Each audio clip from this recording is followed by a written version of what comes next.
We in that Orthodox Bible? Orthodox means original. My grandfather was a priest for 40 years. Married for over 75 years. A man of God. I'm so blessed to have great grandparents like that, and I only want to share my life, the Bible, with the whole world. But we're in the history creations now, so this is the First Kingdoms in the Orthodox Bible, which is First Samuel in the Protestant Bible. Chapter 5, the Philistines take the ark. The Philistines took the ark of God and brought it from Ebenezer to Ashdod. And the Philistines took the ark of the Lord and brought it into the house of their god Dagon. And they set it by Dagon. And when the people of Ashdod arose early in the morning, they entered the house of Dagon. And they looked and beheld Dagon fallen on his face in the presence of the ark of God. So they raised Dagon and returned it to its place. And the hand of the Lord was heavy upon Ashdod. He tormented all within her borders, and he smote them in their private parts. And then it came to pass, when they arose early in the morning, beheld Dagon had again fallen on his face before the ark of the covenant of the Lord. And the head of Dagon and both the palms of his hands were broken off, each in front of the threshold, and both the wrist and his hands were leaning on the doorway.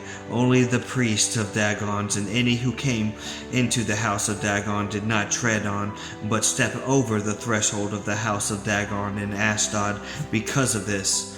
But the hand of the Lord was heavy on the people of Ashdod, and he came upon them and their ships, and he brought forth diseases among them, and he infested them in their country with mice, and there was a great calamity of death in the city. And when the men of Ashdod saw how it was, they said, the ark of the God of Israel must not remain with us, for his hand is harsh upon us, and Dagon our God. Therefore they sent and brought together all the lords of Philistines in the same place, and said, what shall we do with the ark of the God of Israel? And the people of Gath said, let the ark of the God of Israel come to us. And so the ark of the God came to Gath. And it came to pass after it entered Gath, that the hand of the Lord came upon the city. An exceedingly great state of confusion struck the men of the city, both small and great. And he struck them in their private parts, and they made for themselves an image of these. And then they sent away the ark of God to Ascalon. And it came about, when the ark of the God came to Ascalon, the people of Ascalon cried out, saying, why did you turn the ark of the God of Israel towards us to kill us and our people? And so they sent and they gathered together all the lords of the Philistines and said, send away the ark of the God of Israel, and let it return to its own place, so it does not kill us and our people.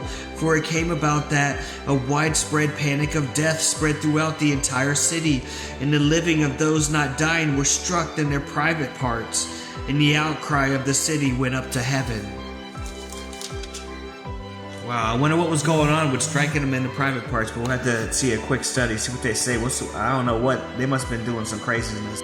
Quick study on 5:2. Dagon was the chief god of the Canaanites and was referred to as the father of Baal in the Canaanite mythology. Dagon was represented by a figure that had a torso and a head of a man, but a body of a fish. The name Dagon is diverse from the word meaning little fish. The house of the temple is mentioned later in the scriptures. Quick study for 5:4, the destruction of their idols. The destructions of their idols was a sign to the Philistines that the God of Israel could not be possessed and subjected to their pagan beliefs. Alright, 5:8, the Philistines' government was a loose confederacy of 5 cities, each ruled by a type of warlord. Each city was considered a seat of power. The 5 cities were Ascalon, Ashdod, Ekron, Gath, and Gaza, and they were sometimes referred to as the Philistines' Pentapolis. 5:11, the Philistines had moved the ark to 3 of their 5 cities, hoping that eventually it would be subjected by a local deity. They were trying to move them around to different type of gods, because it said that Dagon was a part of a family tree of gods, Baal. But wow, that's interesting. God bless you.